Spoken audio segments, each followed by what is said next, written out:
오늘 216페이지까지 했고요. 217페이지 할 차례입니다. 217페이지.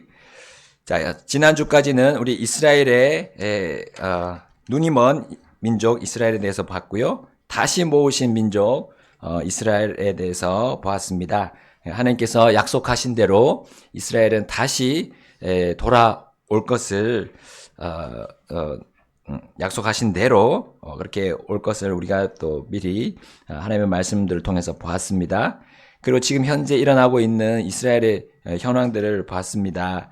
그래서 1948년 5월 14일에 이스라엘이 건국을 했잖아요.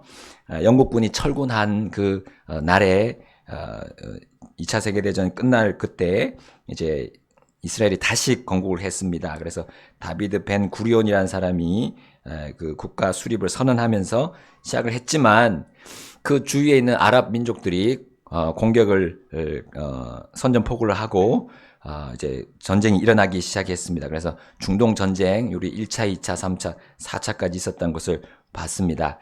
그래서 이스라엘 그 국경이 이렇게 변천이 되는 장면이 있습니다. 그래서 46년도에는 이 흰색 부분이 이스라엘의 영토였는데 많이 없어졌고요. 처음에는 없었는데 이것이 이제 중동 전쟁을 통해서 많이 회복이 되었고 현재는 지금 많은 영토를 차지한 이스라엘의 모습을 우리가 볼 수 있습니다. 네, 그래서 이제는 이스라엘이 이런 영토를 가질 것을 이제 지금 계획하고 있고 이것이 다 성경에 구약 성경에 예언된 그런 영토이고요. 이것을 회복하려고 지금 많은 또 노력을 기울이고 있습니다. 자, 오늘은 이제 기만에 빠진 민족 이스라엘에 대해서 보겠습니다. 217페이지. 자, 읽기 우리 다니엘서 9장 24절부터 27절까지 말씀인데요. 예, 감사합니다. 읽어주셔서.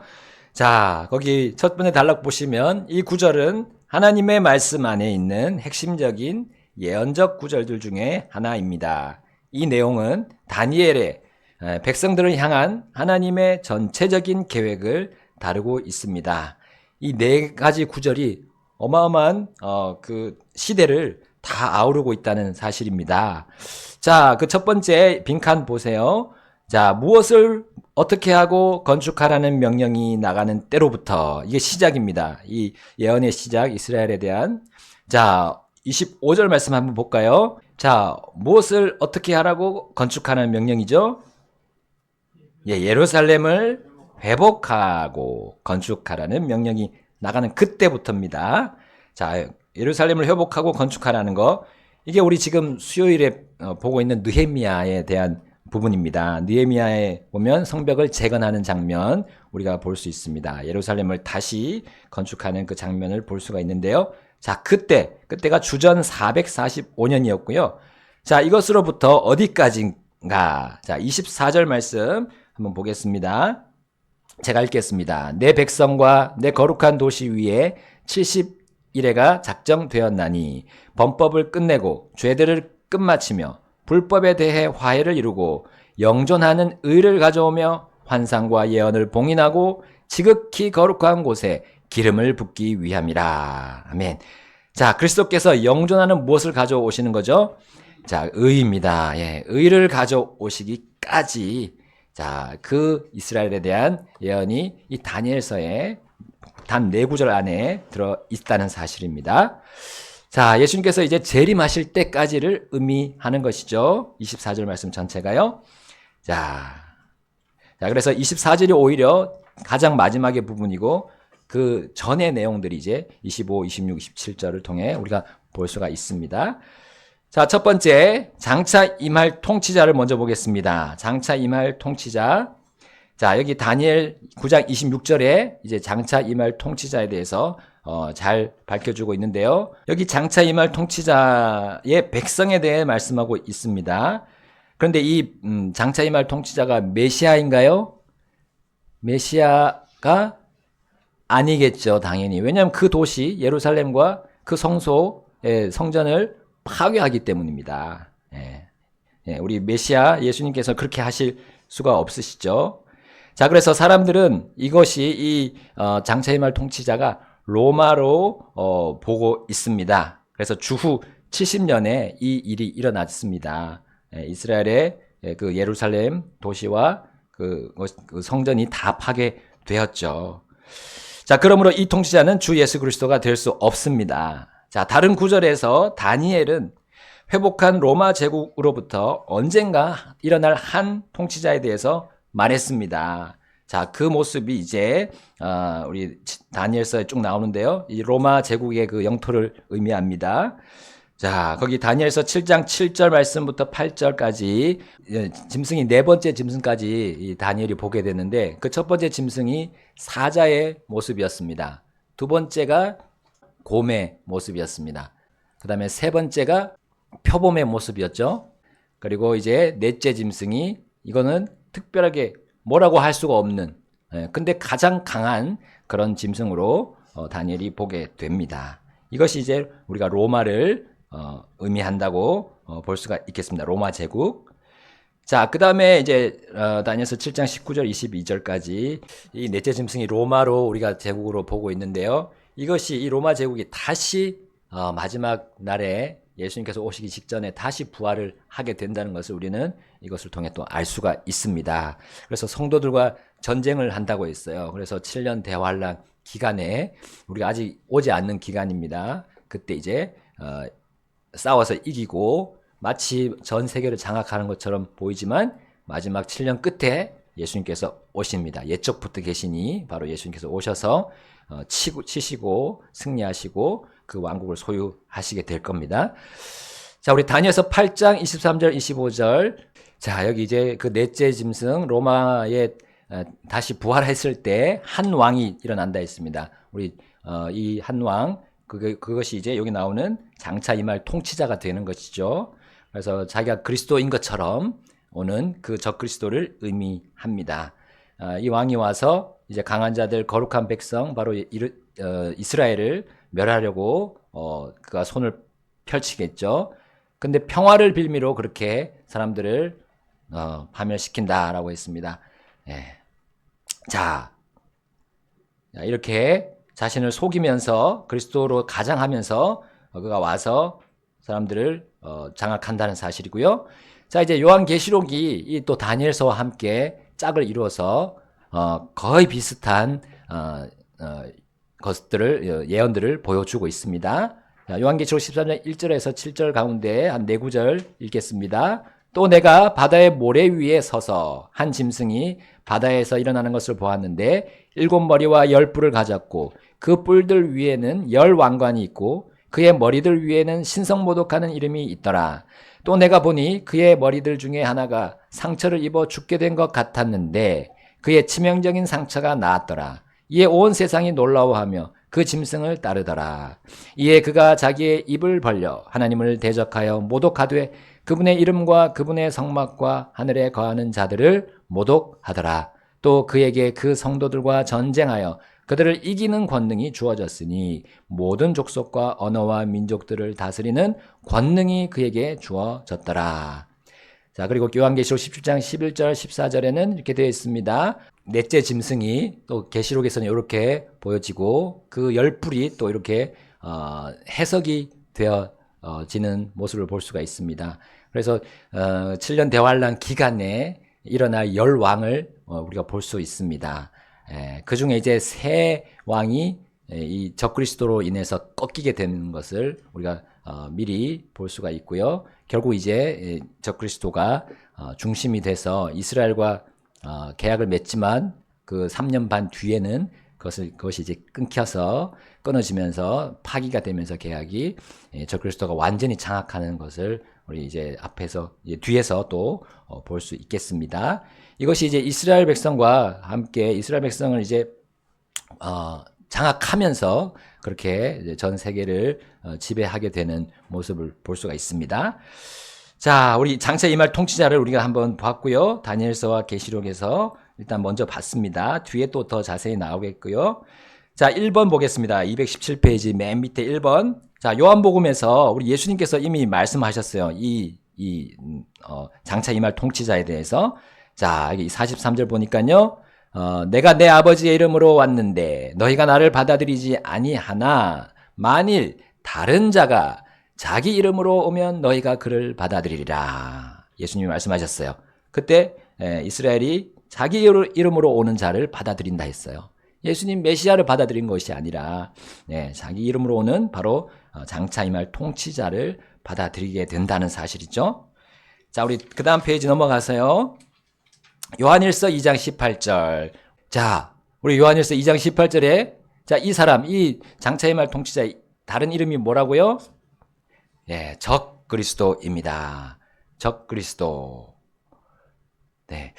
자, 근데 그 당시도 요한이 이것을 기록한 당시에도 적 그리스도들이 있다고 했습니다. 적 그리스도들이 있다고 했어요.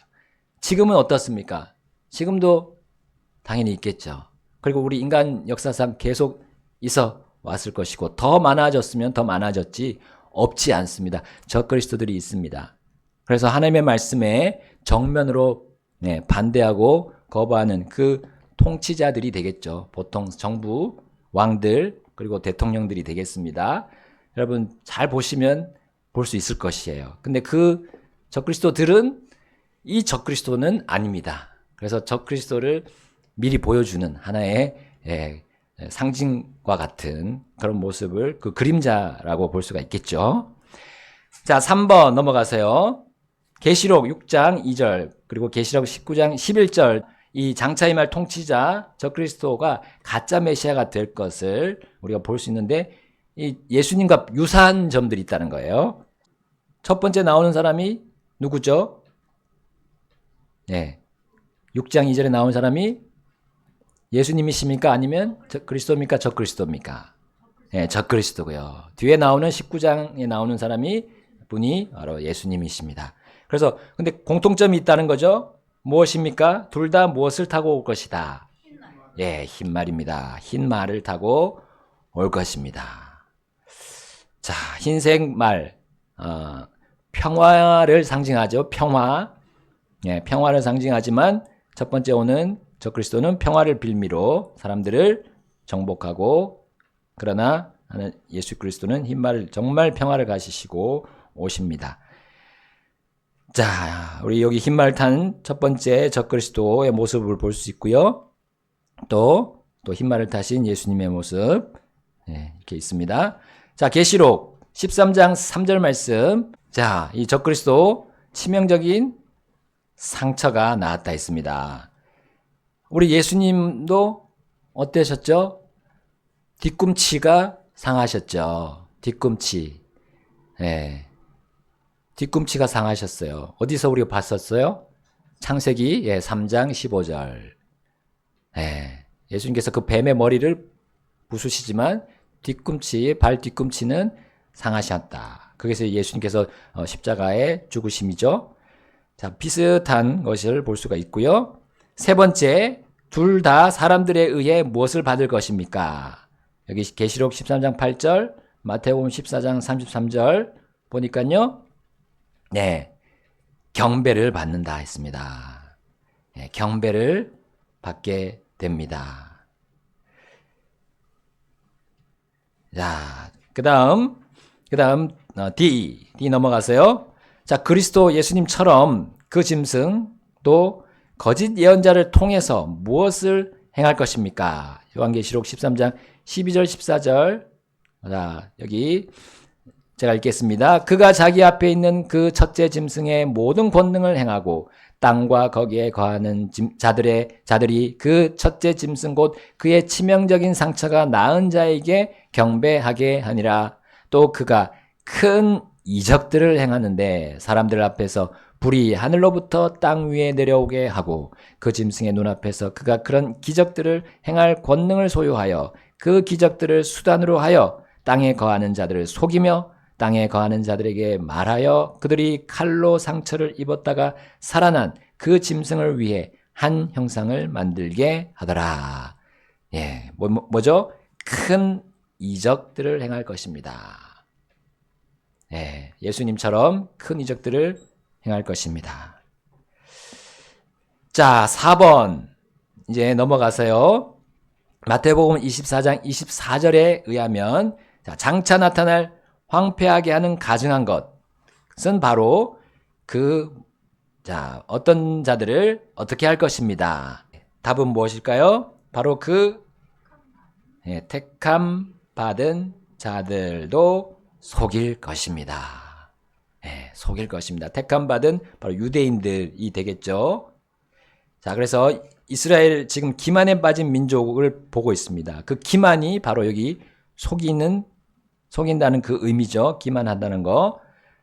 바로 적그리스도가 그들을 속일 것입니다. 자, 그 밑에 단락. 오늘날 유대인들은 여전히 그들의 메시아를 기다리고 있습니다. 예언자들은 언젠가 한 거짓 메시아가 올 것이라고 선언하였고 이스라엘은 그를 받아들일 것입니다. 자, 이제 두 번째 언약의 확인을 보겠습니다.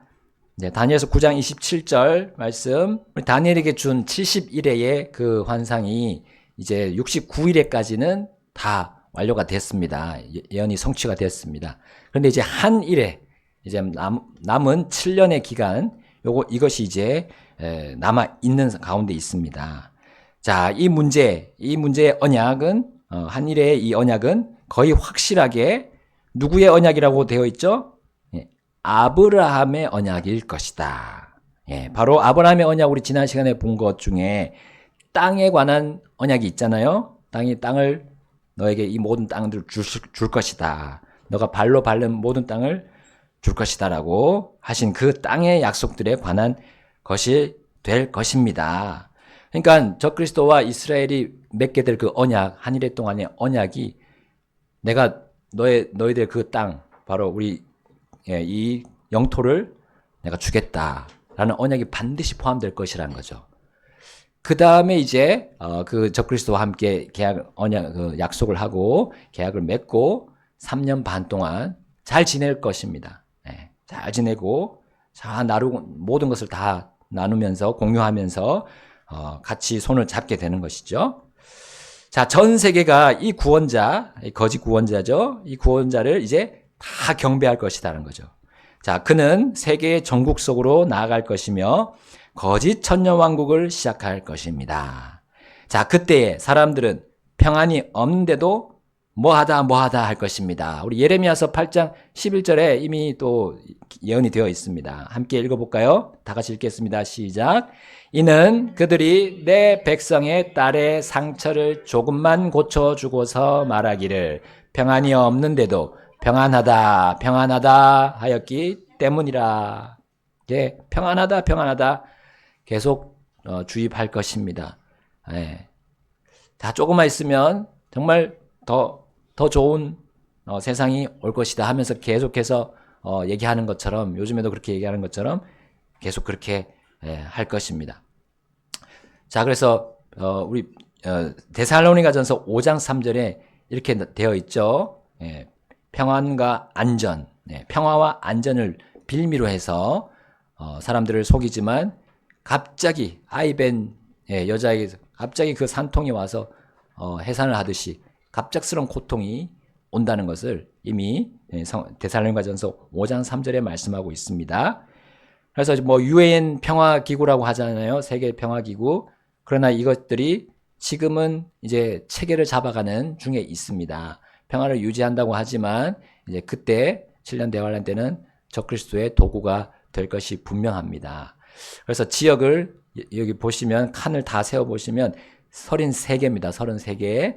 이 33이란 숫자를 이 사람들이 아주 잘 사용하고 있는 부분입니다. 그래서 북극 지역이 하나 있고요. 나머지는 32개 지역입니다. 그래서 이것이 이제 10개로 이제 통합이 되겠죠. 7년 대환란 기간에. 자, 그리고 요 유네스코라고 하는 거기 있잖아요. 그 단체, 뭐 이제 세계 문화재를 이렇게 하는 단체가 있는데 여기서도 평화와 안전이 아니고 안보라는 그런 뜻이죠. security. 비슷한 단어입니다. 하여튼 이렇게 세계적인 기구들이 그런 적그리스도가 다스리는 세상을 준비하고 있다는 사실을 우리는 곳곳에서 세계 기구들을 통해서 찾아볼 수가 있겠습니다. 그러나 이것이 결국은 평화를 빌미로 또 안전을 빌미로 사람들을 더욱더 통제하는 그 통제 사회로 나아가게 한다는 사실입니다. 자, 그 중심에 이 이스라엘이 있고요. 이스라엘이 거기서 하나님의 또 언약을 또 이루고 또 우리에게 또 밝혀주는 하나의 또 등불이 되고 있습니다. 우리 계속해서 다음 주에는 문제에 빠진 민족 배우겠고요.